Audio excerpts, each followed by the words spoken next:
Eu não posso dar solução para a seleção brasileira, porque senão eu fico desfalcado, né? Matheus Pereira seria o camisa 10 para municiar o setor ofensivo da seleção brasileira, mas deixa ele quietinho aqui no Cruzeiro.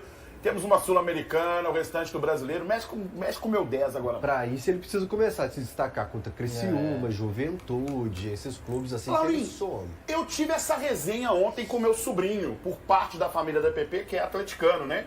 E aí eu falei assim, mano, engraçado, porque ele tava falando do Scarpa, eu falei assim, como é que foi Atlético e Fluminense? Não, a gente perdeu. Como é que foi Atlético e Criciúma? Deu ruim. Atlético e Atlético Goianiense, deu ruim também. Agora eu contra Botafogo, ganhei, contra o Fluminense, ganhei, eliminei Boca e tudo mais, etc. O Campeonato Brasileiro tinha regularidade. Então, desculpa, mas você tá falando de mim, mas seu time também não tá regulando, não. A torcida do Cruzeiro, de modo geral, está reclamando que o Matheus some em vários jogos. Agosto ele não entrou em campo. Então deixa eu falar. Você não tem o direito de falar dele, principalmente pelo que seu telhado tá de vidro nessa situação aí, irmão. Separa aí, Arthur. Separa. Ô, Lauro, vai daí que eu acho que vai ser melhor. Né? Estamos de volta na telinha da TV Alterosa, falando agora sobre o elenco do Cruzeiro que tá fechado até o fim da temporada, Gão. Agora é com esse grupo que o Cruzeiro vai até o fim da temporada. A janela de negociações no Brasil já fechou e o clube gastou mais de 173 milhões de reais. Acho que foi uma janela muito bem feita. Os jogadores que chegaram, eles têm contribuído com o nosso trabalho, com o ambiente de grupo, e eles têm mostrado a cada semana que passa maior engajamento, compreensão, e vão nos ajudar muito. O clube acertou com 9 jogadores. Desses, 3 estavam na Europa. Os volantes Wallace e Matheus Henrique e o atacante Caio Jorge. A gente sempre tem que entender que o jogador que vem da janela europeia, ele está no início de temporada, tá certo? Então, existe um processo para que esses caras consigam render jogando quarta e domingo com alguma consistência. Alguns conseguiram desenvolver isso um pouco mais rápido, outros, cada um tem o seu tempo. E a gente tem que ir analisando isso. Eles não tiveram muito tempo para treinos, vieram em meio a muitos jogos. Nessa parada para a data FIFA, Seabra quer ajustar alguns detalhes, melhorar as condições físicas dos atletas, para eles não sentirem tanto quando as partidas voltarem. O outro trabalho do técnico quando tem paradas maiores como essa, além de acelerar a adaptação desses jogadores que demoram um pouco mais, como ele mesmo disse, é já ir monitorando as carências do grupo para a próxima temporada. A gente sempre tem conversas constantes e essas conversas englobam todos os setores, todas as posições da equipe. A gente está sempre esperto no mercado em oportunidades que possam fortalecer a nossa equipe. Mas para conseguir uma das metas de 2024, que é voltar à Libertadores no ano que vem, é essa turma toda aí, Seabra.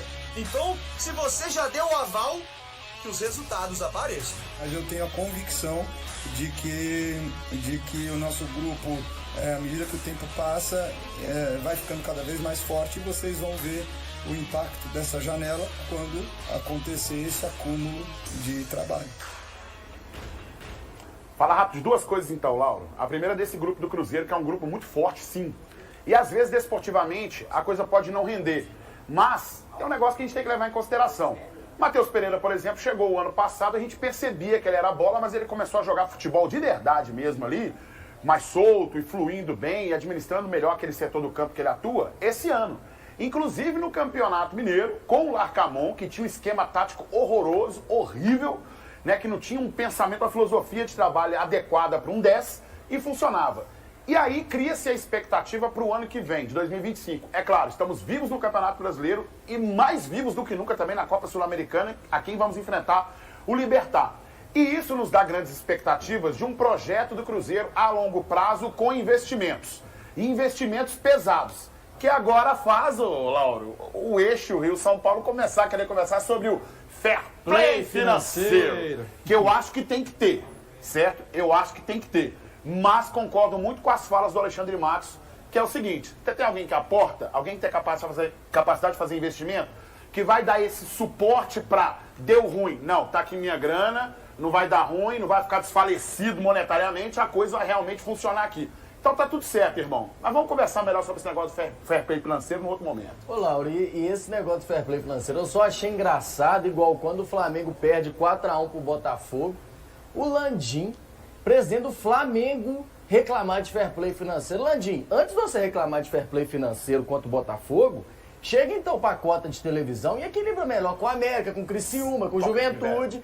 Agora, o Flamengo, que recebe 15 vezes mais com a América que todos os times menores, vai reclamar de fair play financeiro, um time que fatura 1 bilhão por ano? Ajuda aí, né? Estatal.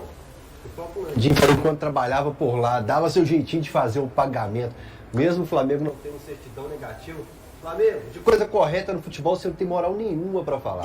E quando empresas governamentais patrocinaram aqui Cruzeiro e Atlético, eu e o Fael criticamos aqui para abrir o olho sobre essa situação. A gente falou nesse programa aqui, a gente sempre abre o olho muito sobre essa situação aí, principalmente na parte de esclarecimentos financeiros do governo federal. Se o Flamengo não está sendo beneficiado, ele está incomodado. Bom, nós estamos no Setembro Amarelo e o Cruzeiro publicou um vídeo nas redes sociais do clube com depoimentos de 2 jogadores que passaram pela depressão, a Bianca Brasil e Matheus Pereira. Importantes relatos desses 2 atletas sobre como foi a luta para vencer a depressão e como é importante falar do assunto. Esse vídeo é muito importante, muito legal. Vamos acompanhar.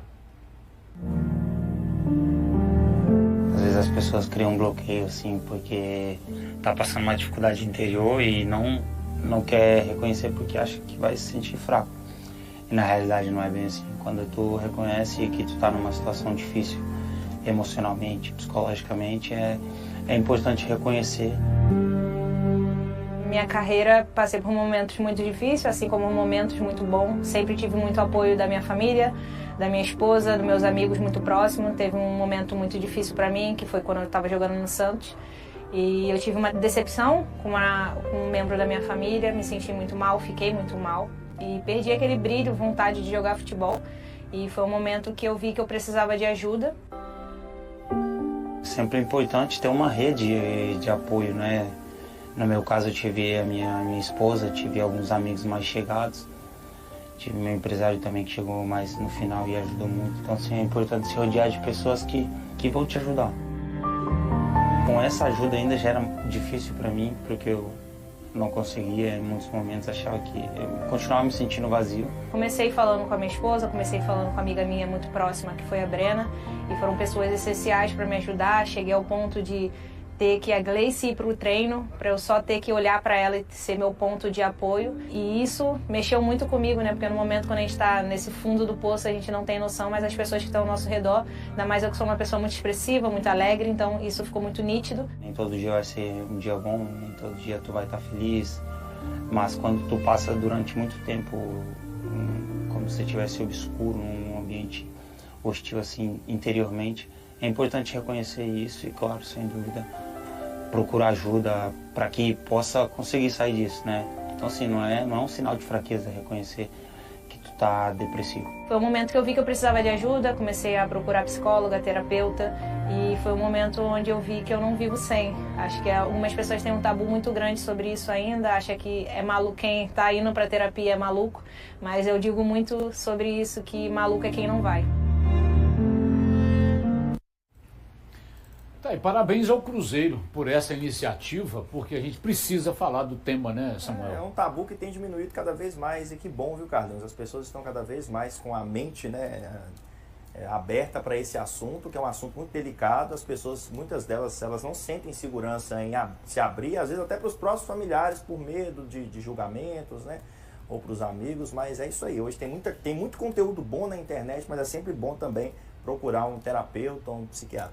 Esse vídeo foi ao encontro do lema do Setembro Amarelo deste ano, que é: se precisar, peça ajuda. Né? Não, tem que pedir ajuda sempre. Vamos agora para a Toca da Raposa, onde está a Maria Cláudia Bonucci, porque o Cruzeiro também vai jogar contra o São Paulo domingo pelo Campeonato Brasileiro. Semana que vem tem duelo pela Sul-Americana contra o Libertad. E já pensando nisso, Bonucci, o Seabra pode fazer umas mudanças na lista de inscrição, é isso? Boa tarde.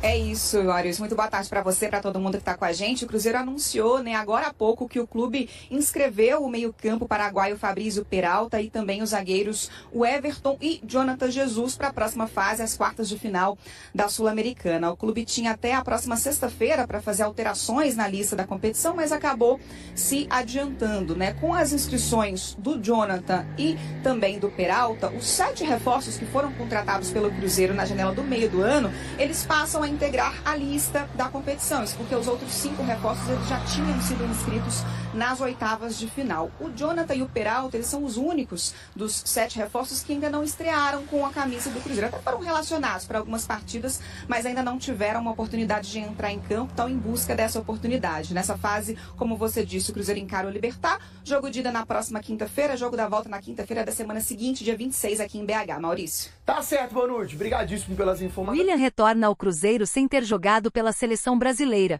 mas ainda assim considera a convocação um sonho realizado. Mesmo sem entrar em campo nos jogos contra Equador e Paraguai, o lateral direito ficou no banco de reservas enquanto Danilo da Juventus ocupava a posição titular. Aos 29 anos, William é visto como o melhor lateral direito do país e se sente honrado por ter sido chamado para representar o Brasil pela primeira vez na seleção principal, apesar de não ter jogado. Agora ele se reapresenta ao Cruzeiro, onde está à disposição do técnico Fernando Seabra para enfrentar o São Paulo na próxima rodada do Brasileirão Série A, no Mineirão. E aí, galera? O que acharam? Deixe nos comentários. Não se esqueçam de deixar o like e de se inscreverem no canal e ativar o sininho para receber as notificações. Até mais, Nação Celeste! Vamos pra frente!